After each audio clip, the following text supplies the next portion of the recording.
Hey everybody, welcome to my channel. Thank you so much for stopping by. I hope you're doing well. Welcome to my quick and easy series of tutorials.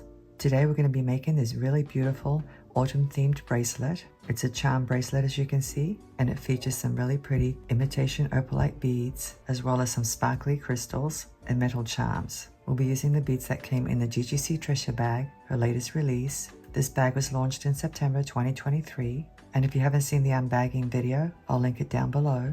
And don't forget that I always list the materials down below in the description section of this video. So without any further ado, let's go ahead and get started.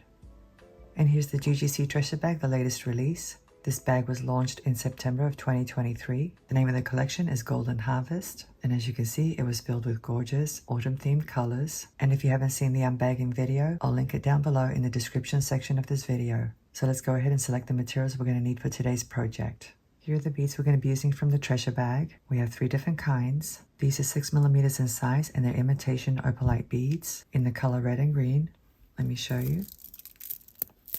They're really, really pretty. I love these. When I first saw these, I thought they were gemstones. Aren't they gorgeous? They really are.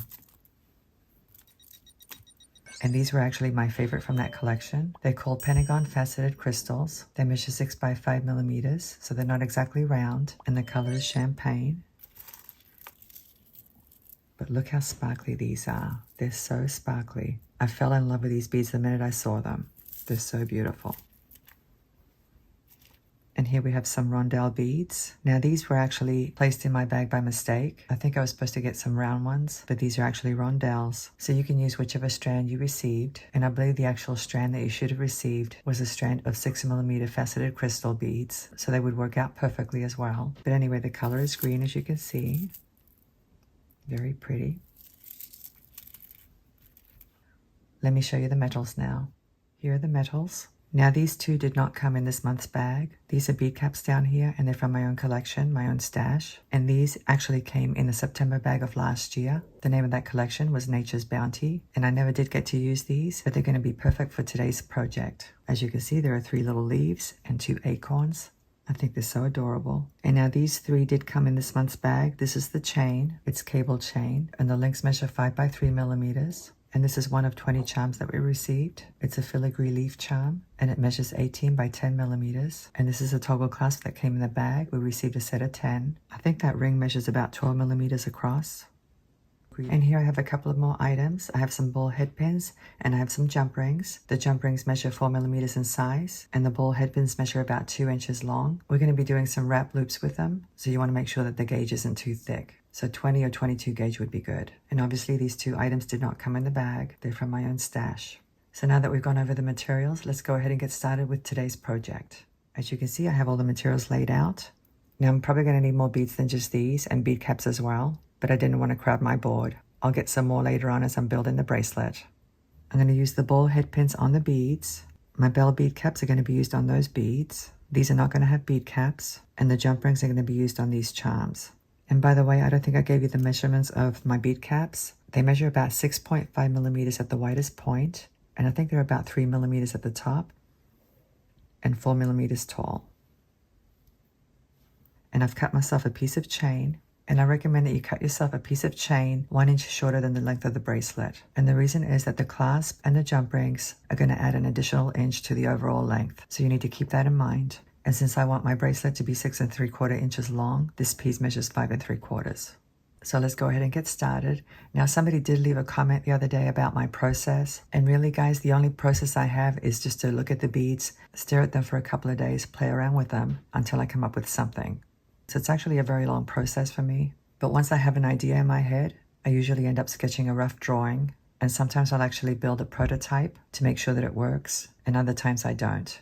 And I did not do a prototype for this project, so I'm just going to be kind of winging it. So the first thing I want to do is lay out the beads in a manner that is balanced. And I'm going to hang a dangle on each one of these links, and they're going to be alternating sides. And this type of chain is very easy to use for charm bracelets. Let me explain why. If you'll notice, some of the links are parallel to my mat, and some are vertical. So I'll be hanging my dangles on the same side of the parallel links. And the same thing goes with the vertical links. I hope that makes sense. So let me just quickly lay out my beads so that I have a rough idea of where I'm going to hang everything.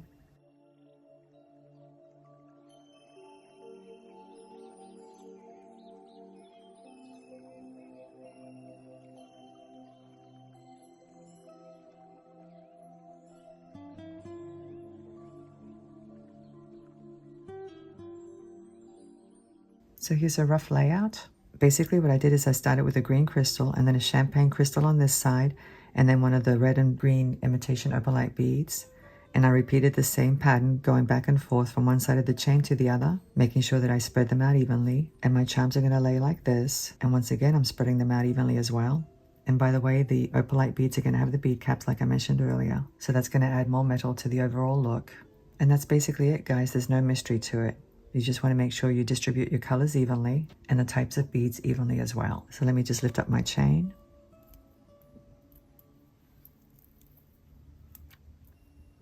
And hold tight because I'm going to move my board up a little bit. So we're going to start with the first crystal. It's going to be this green one.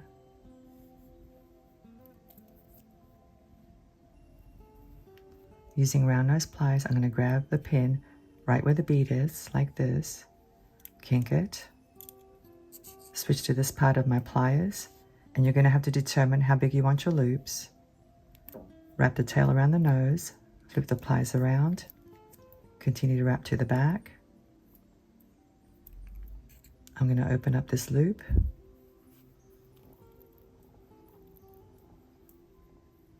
I'm going to be attaching the bar portion of the toggle clasp here. So I'm going to leave myself 2 links and I'm going to go to the 3rd link, slide my charm in, or my dangle. And now I'm going to grab the loop with these pliers. These are actually crimping pliers, but I like using them because they have very skinny tips. And now with these pliers, these are needle nose pliers, I'm going to grab the tail and do some wraps. And you can do as many wraps as you want to.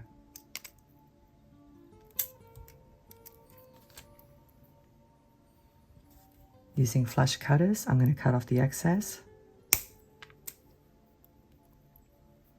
And you definitely want to tuck in any little sharp end.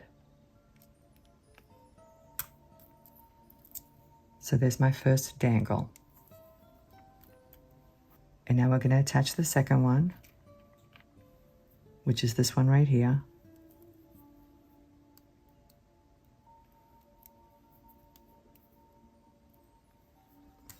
Once again, I'm going to grab the pin with my pliers, right where the bead is, kink the pin, switch to this part of the pliers, wrap the tail around the nose, flip my pliers around, continue to wrap to the back, open up the loop.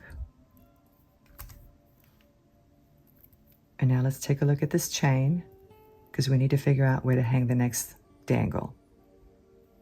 So if I extend my chain out like this, you'll notice that the green dangle is at the top of the link.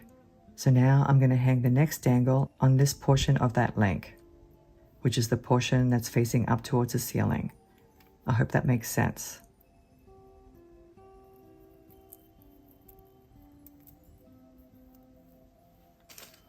And now I'm going to grab the loop with my skinny pliers,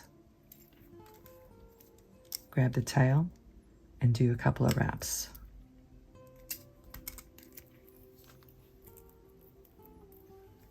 Snip off the excess.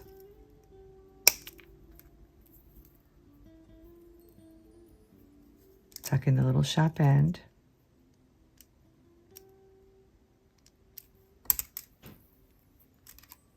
And let me just show you. So this is what we have so far. I hope you can see that.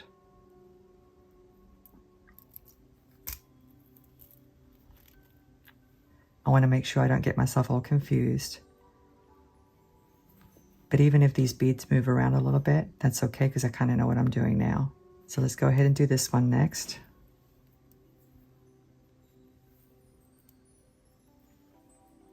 I'm going to slide on a bead cap.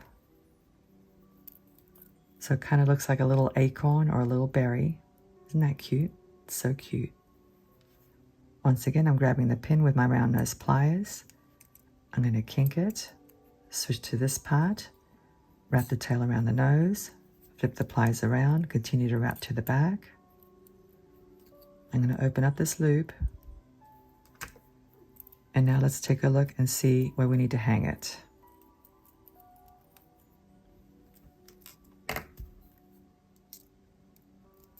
So you want to make sure you take a look at your lengths before you hang anything, and I'm going to hang the next dangle right there. So let me slide it in.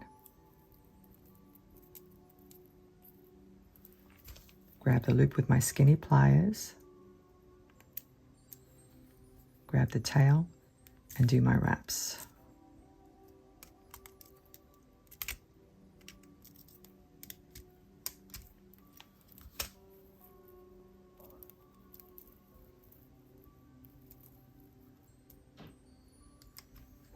Snip off the excess.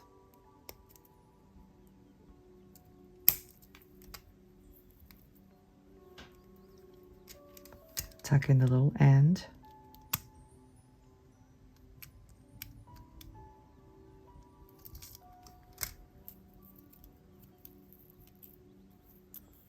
So now we have 3 dangles. Let me just arrange them so you can see. It's a little tricky at first because you don't have a lot to hold on to. But hopefully you can see. So the next bead is going to be a green one, and it's going to be on this side actually. Now once you've established a pattern, which I certainly have as you can see, you can lay out your beads in a linear fashion to figure out exactly where to hang the metal charms so that they're balanced. So let me do that.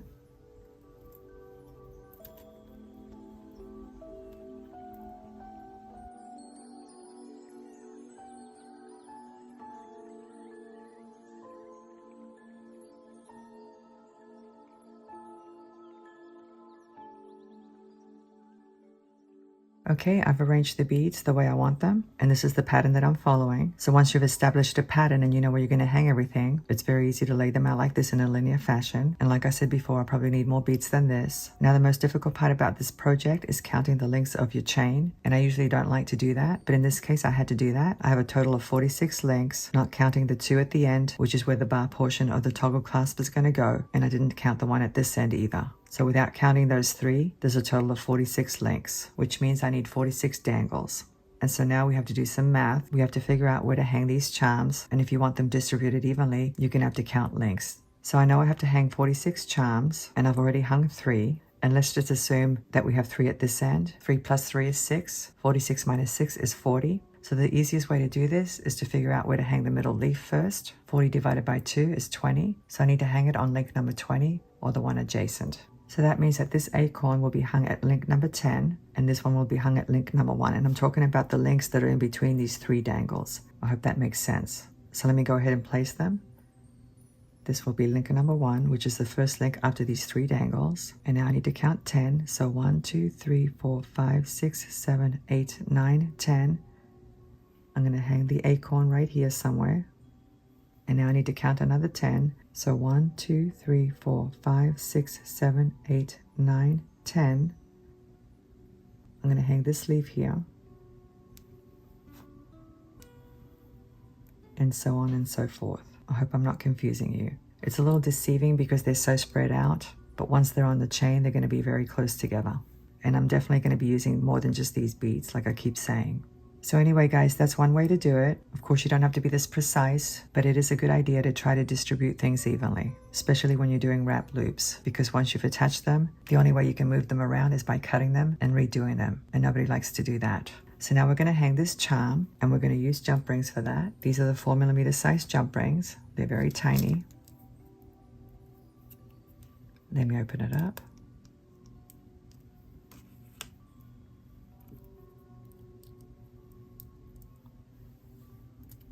And now we need to take a look at the links and figure out where to hang it. I'm not sure if you guys can see this very clearly, but I need to hang it at the top side of this link right here. Let me close it up and then I'll show you.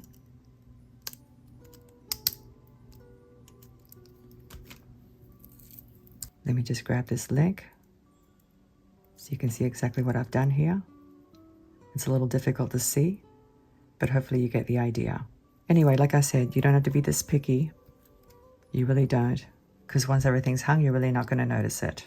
So that's basically how I'm going to hang all of these. And if I were to do each one on camera, it would take hours. So I'm going to go ahead and hang all of these off camera, and then I'll come back and show you, and we'll attach the clasp. Okay, I'm almost done. I just have to add this one crystal. This is the last one. And I want to say it's taken me about an hour to do all of these. It was pretty time consuming.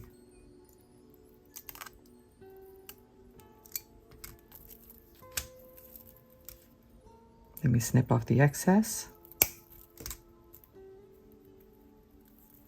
I have a little tray full of bits here.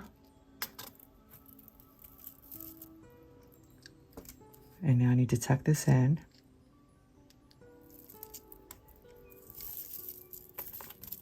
So let me go ahead and arrange these dangles, and I'll show you exactly what I did. Okay, there are my dangles. I've separated them to the best of my ability. Hopefully you can see each one and how it lays. I'm pretty happy with how everything turned out. I like the distribution of all the metal charms. I think they're pretty evenly distributed, and I'm not sure how clear it's going to look on screen, but if you want to take a snapshot of this bracelet right now, this would be a good time to do it. But anyway, guys, like I said before, don't get too hung up on the distribution of all the charms, because by the time you attach them, it really isn't going to make a difference. So now we're going to attach the toggle clasp. This is the side that has the 2 links of chain, so I'm going to attach the bar portion there, and this side has the 1 link. I'm going to use 5mm jump rings for this. These actually came in the Nature's Bounty bag. We received a whole bag of open jump rings, which is very handy. So let's go ahead and attach the bar.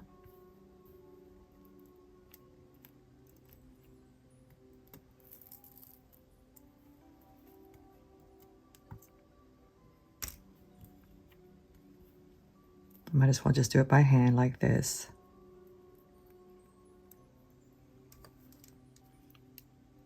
It's a little tricky when you have long nails. So now I'm going to touch the bar.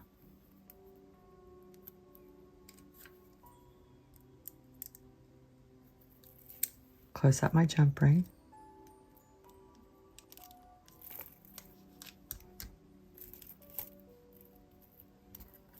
And now I need to find the link at this end.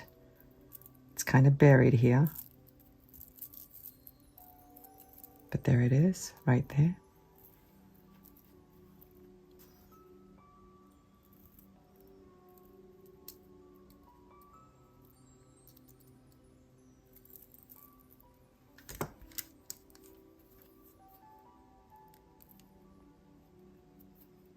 And now let me attach the ring portion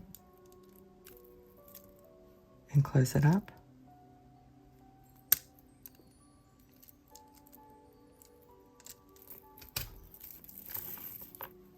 And now I'm going to attach this little charm, and I'm going to use the 4mm jump ring for that.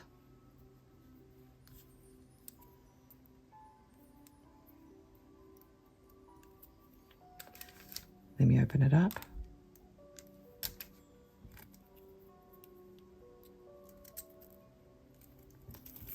And I'm going to attach it to the last link as well. And close up the jump ring.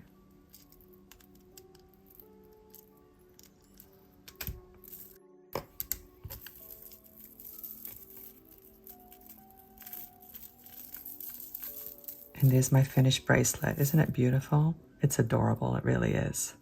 I love it. And here it is on. I think it's really, really cute. It really is. I love all these little dangles.